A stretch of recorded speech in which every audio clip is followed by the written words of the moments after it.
Hello, Aries. I know I'm late getting to this next reading of yours, but I'm here. And I want to take a moment to acknowledge that Aries, those of us with prominent Aries placements, we are personifications in a lot of ways of the fount from which everything in the universe is sourced. We're the spring of water, not the season spring. Although the association is also there with the spring season. But I think fundamentally the concept that's being discussed in the Aries glyph is this idea of a fountain, of an upwelling of energy bursting forth into the world from a singular source. And sort of finding in its fount a sense of division, of multiplying and introducing greater and greater complexity into the pattern that unfolds. It's like first comes awareness, and then comes sensory awareness and bodily awareness and all these different layers of awareness that come on top of that. Anyway, the reason I'm bringing this up is because folks with Aries placements are about to get pummeled with a lot of energy bursting out of the source spring, the source waters. That Saturn-Neptune conjunction, there's going to be a lot of planets passing through Aries at the same time later, I think between March and May, if I'm not mistaken. I don't have the exact dates, but around that period, there's just going to be a lot of activation happening in the sign of Aries, which can be a recipe for trouble because it is very volatile, very aggressive, very forceful, and immediate energy. Like, it's in your face, it's there, it needs to be dealt with, it needs to be channeled in some way, it needs to go somewhere. And I feel, as somebody with prominent Aries placements, that upwelling already sort of happening. I can feel the energy building up, and it's becoming more and more difficult to not react to situations. And so I think what's been coming up in most of the readings that I've been doing for a while now, but more so now, is this need for cultivating mindfulness. Sitting in stillness so that you're more in touch with the quiet and aware part of yourself that's beneath all the emotions and the frantic thoughts that superimpose over top of it, overlay themselves over top of it. So, just throwing that out there. I'm still shuffling your cards. I promise I'm going to get some out. Just a lot of things I feel like I want to talk about today.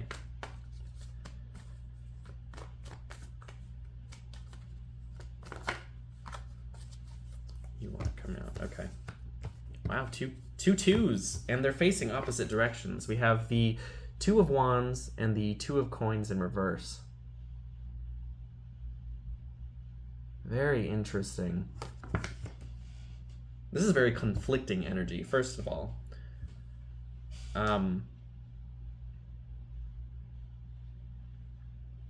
I feel like there's this drive and this ambition to broaden horizons, to create something new in the world, and feeling very limited by material circumstances.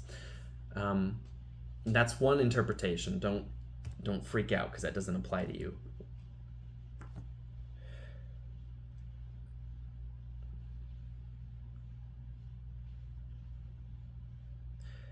It's kind of playing out as the story of somebody who has a lot of passion and idea and is in the pursuit of some sort of goal, but is also kind of feeling like, what's the point? Like, for me, how this energy kind of manifests is this knowledge, this great list of ideas of things to do, or that I can do, things that I can create, things that I can share with other people. and being very self-restricting in the sense that I feel like I can do those things, but why would I do them? What's the point? Because I know where the energy is going. I know the outcome. If I do this thing and create this thing, like it's just going to end up like this anyway. So what's the point? I already know where it's going. But do you? Do I? I, I think this approach to things needs to be studied. Um, this to me, this card, this Two of Wands, is like the world is your oyster sort of card. I think the old books describe this as Alexander looking out onto the world to determine what his next conquest is going to be, or maybe that's a Three of Wands. But there's still very much a connection with this card. He's got the world in the palm of his hands. He can do anything he wants. He can go anywhere he wants as long as he has this passion, this drive, this motivation, this energy, and this willpower to do something, to create something, to go somewhere. And then there's this Two of Coins right here in reverse where it's kind of like, I can do all those things, but it's almost nicer to just stay home, listen to music, read a book, draw a picture.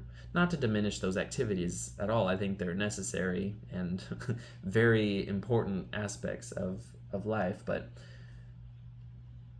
the comparison to this very dynamic, outward, expansive, worldly energy with this more introspective, like I'd rather have sex, for example. That's like the most fundamentally material thing I could come up with. Like I'd rather put my energy into that as opposed to building something substantial with my life, or helping somebody else build something substantial with their life, for that matter. So there is this sort of dichotomy, this conflict between wanting to move forward into something and wanting to restrain yourself and hold back and sort of fall back into familiar patterns as opposed to branching out into new ones, which is a very interesting energy for Aries to be stuck in, because Aries doesn't normally trouble itself with this. If it wants something, it just goes after it. If it has an idea, it pursues it. It makes that idea real, or at least starts the process of making that idea real before maybe it moves on to something else. But fundamentally, Aries is usually very straightforward, knows what it wants, knows which direction to go, knows how to approach the situation, or at least thinks it does.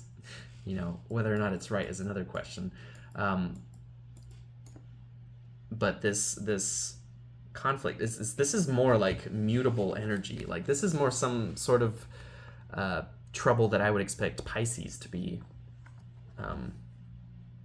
familiar with. Pisces is more apt to navigate these sort of questionable waters, like uncertainty. I'd rather procrastinate, or I'm not sure, I'm just gonna stay in this moment of not making any decisions because I don't know which decision to make, and that's where I'm at. Like that's not natural to Aries.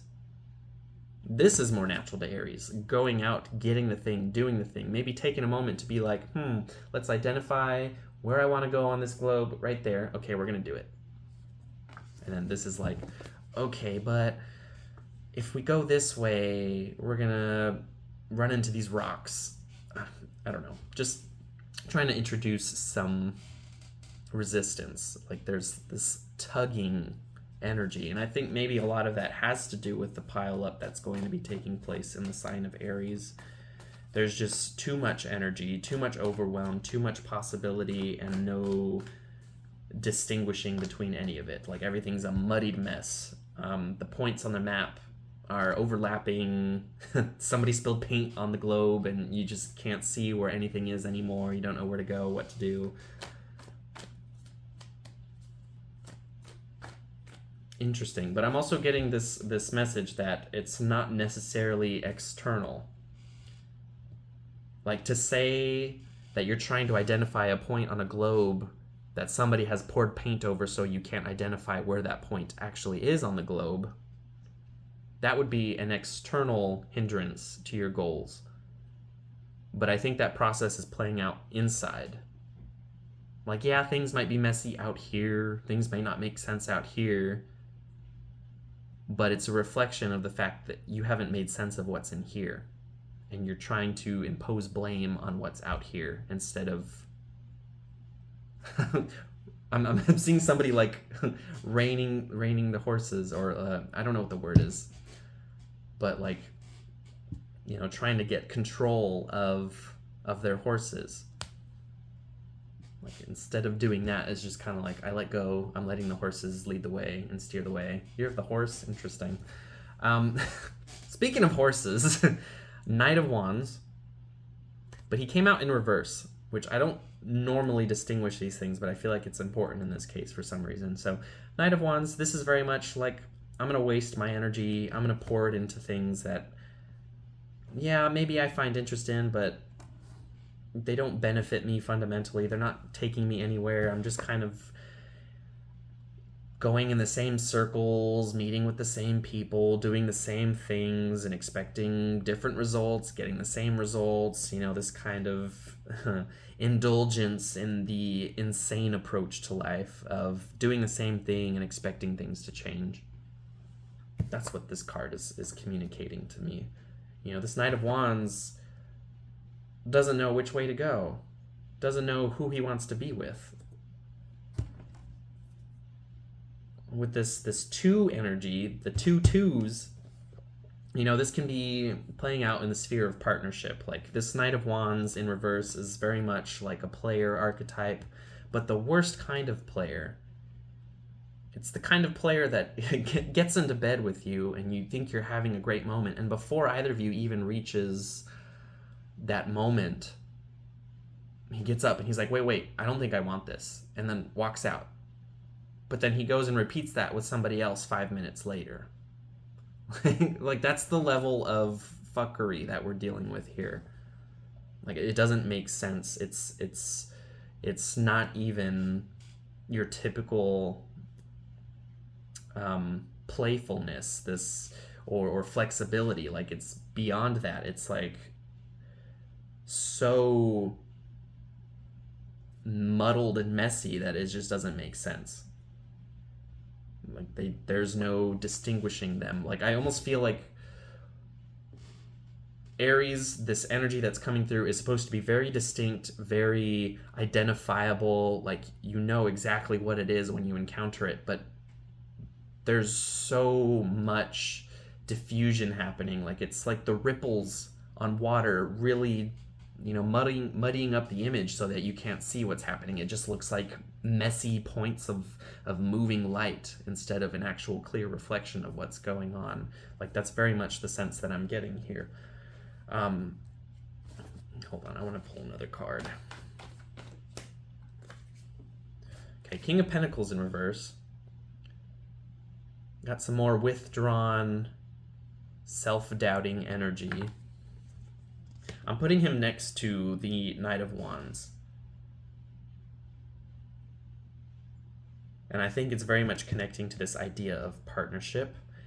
Very interesting that I just realized I didn't even do this on purpose, but at least not consciously. I put the King of Pentacles in reverse underneath the Two of Coins in reverse, and I put the Knight of Wands in reverse underneath the Two of Wands. Very much describing the dichotomy that's unfolding here. And while this conflict might be playing out in the inner sphere, I think it can also be reflecting itself back to you through partnership, whether that's with one person or with everyone you're encountering, or just a few groups of people. Who knows? I don't know. But I think it's interesting that they're both reversed, because they're both operating on this more withdrawn, uncertain, not really wanting to go out into the world and make a decision and do the thing. Sorry, I just got a notification that I was not ready for.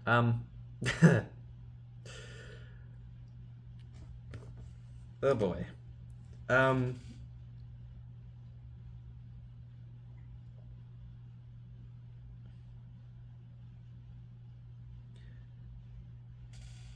while their method of approach is the same, their fundamental natures are vastly different. He's still learning, he's still figuring it out. He doesn't know what he wants, he doesn't know where he is. He hasn't really caught sight of the landmarks. I'm thinking of the pyramids in the background here. Like, there's no way for him to really anchor his identity into anything yet. And this King of Pentacles is sort of like the antithesis to that. Somebody who's established, they know where they are, they know what they want, or at least they did. And maybe they've amassed what they want. They have everything they want, everything they need, and now they're in that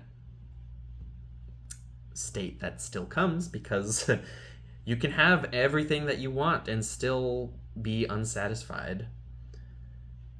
So this King of Pentacles is suspending its prior perspective on the world. It's suspending its prior satisfaction, so to speak. And maybe giving this Knight of Wands person the time and the space to interact with him or her, because it's something different, it's something new, maybe something that'll break them out of the pattern. And I feel like both of them are kind of coming together with that in the back of their minds. Whether or not they're aware of that being the process that's unfolding is another question, but it's sort of like they're expecting the other person to help them make sense of what's happening and where they're going from here.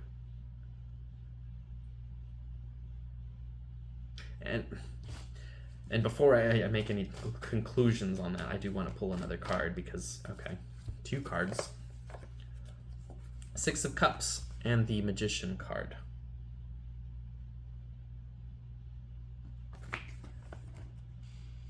And I'm hearing, you help me and I'll help you.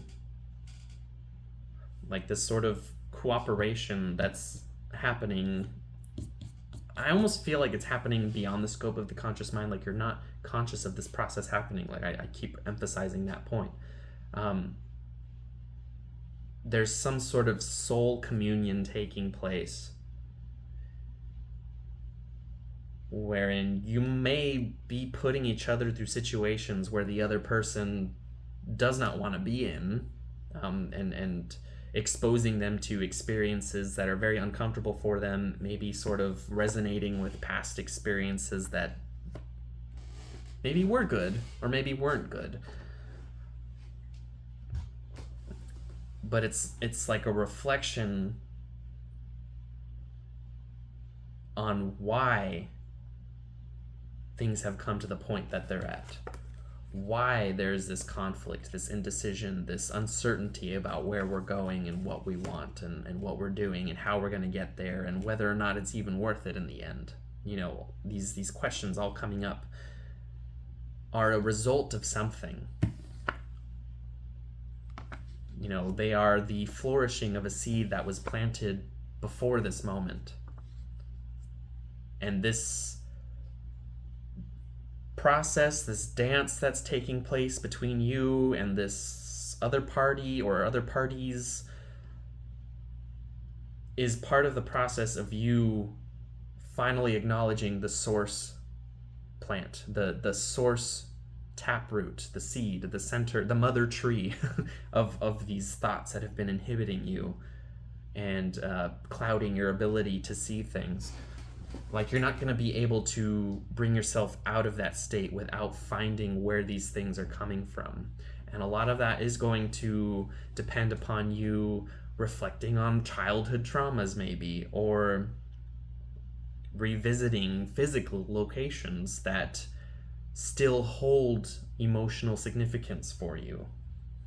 Maybe revisiting imaginal landscapes by reading old books, reading old journals. Sometimes you can even tap into that by just drawing or writing. Like this process of reflection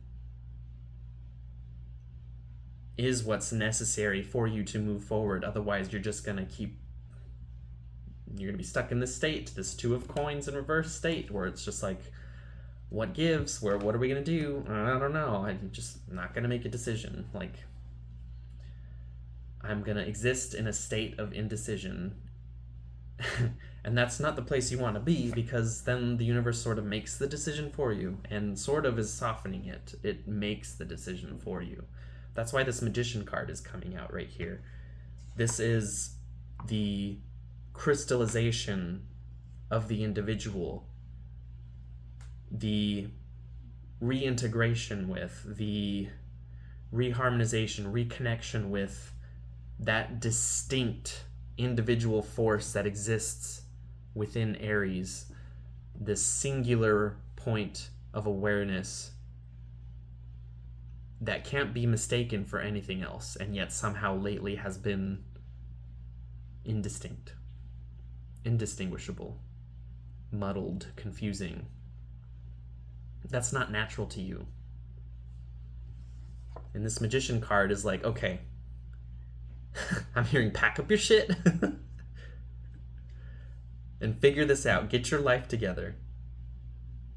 And it's going to look different for everybody. Like, I'm not saying that this is telling you need to go get a job that you hate and live out this life that you have been conditioned to accept as the only successful life path that you can take. Like, that's not what I'm saying at all. It's, everybody's life path is different, and I think this notion that we all have to operate within the same framework is archaic. But this is about pulling up your pants and doing the thing, doing the work, going to those uncomfortable places, whether they're out there in the world or in here, and figuring out where you have bound yourself into non-action. And when I say non-action, I don't want to conflate that with, I think there's a Buddhist or a Vedic concept of being so fully connected to source consciousness that it is no longer a person who is doing things in the world. Like, that's great. If you can reach that state, absolutely go for it. But the non-action that I'm actually describing here is a complacency to sit in circumstances that are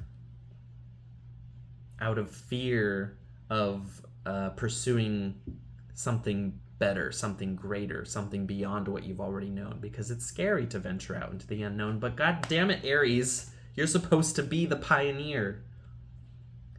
You're supposed to be the one who breaks through the boundary and says, forget all this old shit. Yeah, this is the way y'all have already always done it. I don't need to do it that way. I'm going to do it my way. And, there's fallout with that. There's violence. There's a mess that's made, and it can be uncomfortable for other people. But I think the people that come after you, not coming after you like chasing you, but coming after you temporally, like, they see the path that you started, and they see where you're coming from, and they come to understand, oh, maybe this novel direction is a possibility. Maybe this totally new way of thinking about things has merit and value in society. Maybe we should give this more investigation. And then you have the more stable, fixed signs kind of coming in and determining the fundamental understandings of the seed that you planted as an Aries that grew into this fixed, stable thing. Because whether or not you were there to stick through from beginning to end, there has been a supporting force to nurture and grow this process that you began.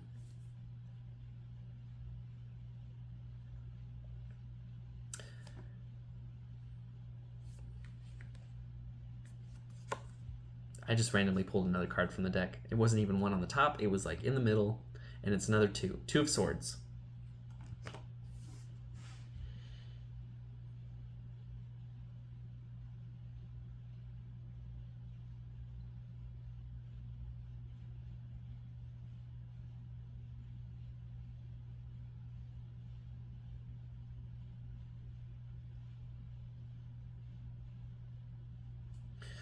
This card, I'm hearing, are you sitting and watching the movie, or are you the one directing it?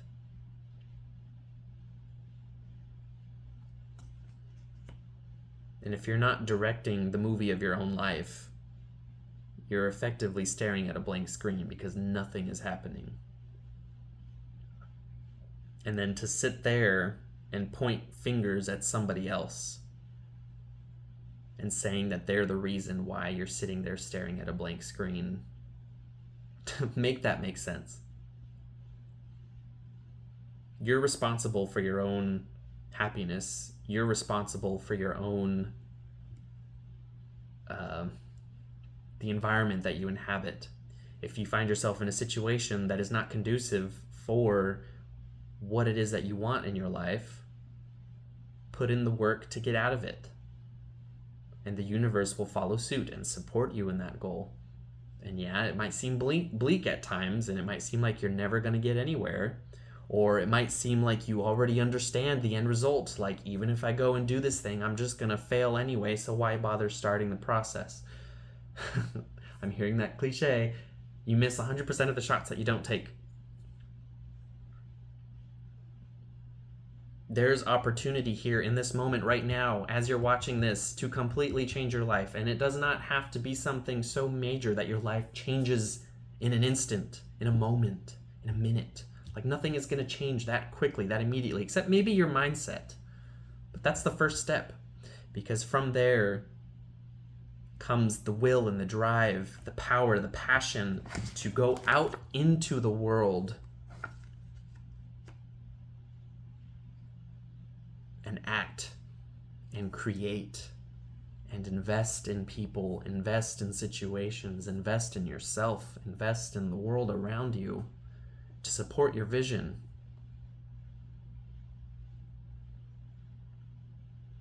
And I think it's very interesting that there's this concept of partnership coming through, because I think previously there's been this sense that in order to pursue your idea of success or what it is that you want, it's at the expense of other people.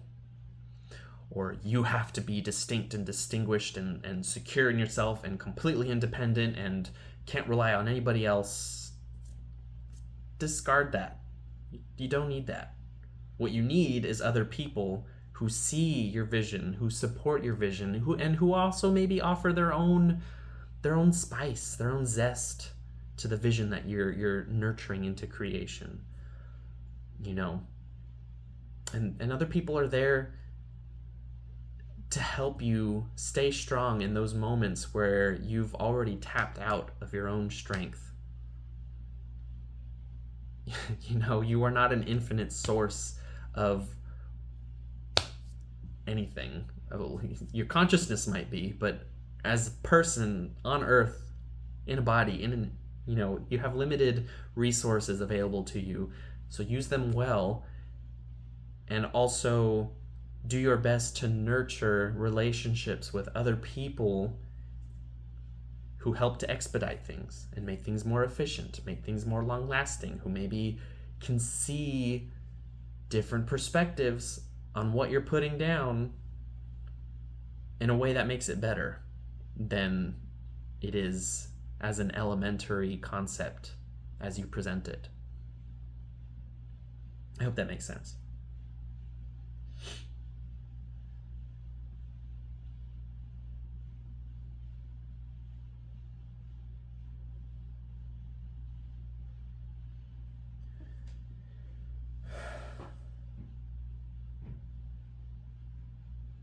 Anyway, I think that's it for now.